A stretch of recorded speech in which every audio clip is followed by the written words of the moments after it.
Good morning সবাইকে। দেখো তোমাদের আজকে শিক্ষার রূপ বলে যে চ্যাপ্টারটা তার পার্ট 2 আলোচনা করব। প্রশ্নগুলো স্ক্রিনে আসছে, দেখো। অপশন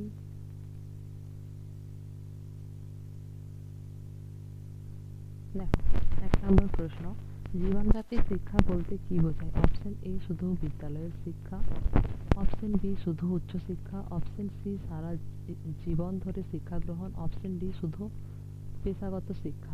সঠিক উত্তর হয়ে যাবে অপশন সি, সারা জীবন ধরে শিক্ষা। পরের প্রশ্ন দেখো, অনিয়ন্ত্রিত শিক্ষার অন্যতম মাধ্যম কি? অপশন এ পরিবার, অপশন বি সমাজ, অপশন সি দৈনন্দিন জীবন, অপশন ডি সবকটি। সঠিক উত্তর হয়ে যাবে অপশন ডি, সবকটি। পরের প্রশ্ন দেখো, প্রথাগত শিক্ষায় কোনটি গুরুত্বপূর্ণ? অপশন এ শিক্ষক, অপশন বি শিক্ষার্থী, অপশন সি পাঠ্যক্রম, অপশন ডি সবকটি। সঠিক উত্তর হয়ে যাবে অপশন ডি, সবকটি।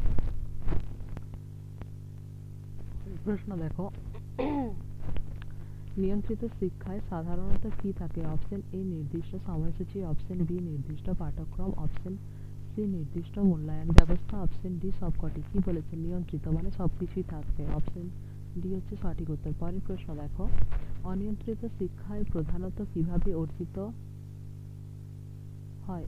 অনিয়ন্ত্রিত শিক্ষা প্রধানত কিভাবে অর্জিত হয়? অপশন এ পরীক্ষার মাধ্যমে, অপশন বি দৈনন্দিন জীবনের অভিজ্ঞতার মাধ্যমে, অপশন সি শুধুমাত্র বিদ্যালয়ের মাধ্যমে, অপশন ডি শুধুমাত্র বই পড়ে। এগুলো তো হবেই না, কেন কি বলেছে? অনিয়ন্ত্রিত, দৈনন্দিন জীবনের অভিজ্ঞতার মাধ্যমে। পরের প্রশ্ন দেখো, ফর্মাল এডুকেশন বলতে কি বোঝায়? অপশন এ ফর্মাল এডুকেশন সাধারণত কোথায় পরিচালিত হয়? অপশন এ পরিবারে, অপশন বি বিদ্যালয় ও অন্যান্য শিক্ষা প্রতিষ্ঠানে, অপশন সি বাজারে, অপশন ডি খেলাধুলার মাঠে। ফর্মাল ফর্মাল হবে বিদ্যালয় ও অন্যান্য প্রতিষ্ঠান। পরের প্রশ্ন দেখো, কোন শিক্ষায় শিক্ষার্থীর নিয়মিত উপস্থিতি গুরুত্বপূর্ণ? অপশন এ নিয়ন্ত্রিত শিক্ষা, অনিয়ন্ত্রিত শিক্ষা, option C informal, option D অনানুষ্ঠানিক। এগুলো হবে না, সঠিক উত্তর হয়ে যাবে নিয়ন্ত্রিত শিক্ষা। পরের প্রশ্ন, সংবাদপত্রের মাধ্যমে অর্জিত শিক্ষা কোন ধরনের শিক্ষা হতে পারে? অপশন এ অনিয়ন্ত্রিত শিক্ষা, অপশন বি নিয়ন্ত্রিত শিক্ষা, অপশন সি প্রথাগত শিক্ষা, অপশন ডি বিধিবদ্ধ শিক্ষা। সঠিক উত্তর হয়ে যাবে অনিয়ন্ত্রিত শিক্ষা। পরের প্রশ্ন দেখো, শিশুর প্রাথমিক সামাজিক শিক্ষা প্রধানত কোথা থেকে আসে? প্রাথমিক সামাজিক শিক্ষা, অপশন এ পরিবার, অপশন বি বিদ্যালয়, অপশন সি কলেজ এবং অপশন ডি শিক্ষাকেন্দ্র। সঠিক উত্তর হয়ে যাবে পরিবার। শিশু ছোটবেলায় হচ্ছে পরিবারই শিক্ষিত হয়, তারপরে স্কুল কলেজ এইসব আছে। পরের প্রশ্ন দেখো, কোন কোন শিক্ষায় নির্দিষ্ট পাঠ্যক্রম অনুসরণ করা হয়? কোন শিক্ষায়? অনিয়ন্ত্রিত শিক্ষায়, অপশন বি নিয়ন্ত্রিত শিক্ষায়, option C informal education, option D কোনোটিই নয়। কি বলেছে? নির্দিষ্ট পাঠ্যক্রম অনুসরণ করা হয় নিয়ন্ত্রিত শিক্ষা। পরের প্রশ্ন দেখো, অনিয়ন্ত্রিত শিক্ষার ক্ষেত্রে কোনটি সঠিক? অপশন এ এটি সবসময় বিদ্যালয়ে হয়, অপশন বি এটি পাঠ্যক্রমে আবশ্যক, অপশন সি স্বাভাবিক ও স্বতঃস্ফূর্তভাবে শিক্ষা লাভ করা যায়, অপশন ডি আবশ্যিক পরীক্ষা দিতে হয়। Option C is the right answer, স্বাভাবিক এবং স্বতঃস্ফূর্তভাবে শিক্ষা লাভ করে।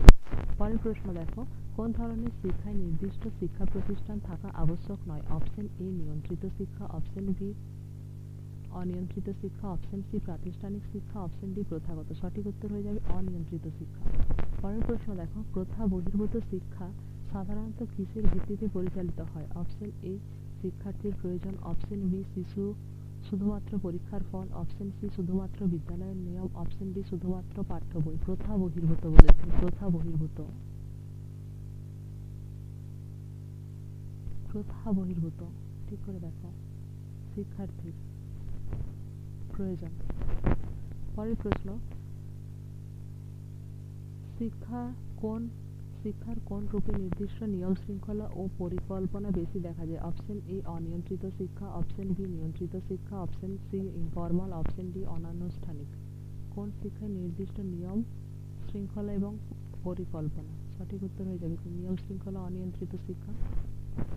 পরের প্রশ্ন দেখো, নিচের কোনটি শিক্ষার রূপের অন্তর্ভুক্ত নয়? অপশন এ নিয়ন্ত্রিত শিক্ষা, অপশন বি অনিয়ন্ত্রিত শিক্ষা, অপশন সি প্রথা বহির্ভূত শিক্ষা, অপশন ডি হচ্ছে সবকটি। সঠিক উত্তর হয়ে যাবে অপশন ডি সবকটি। ঠিক আছে, আজকে এই পর্যন্তই।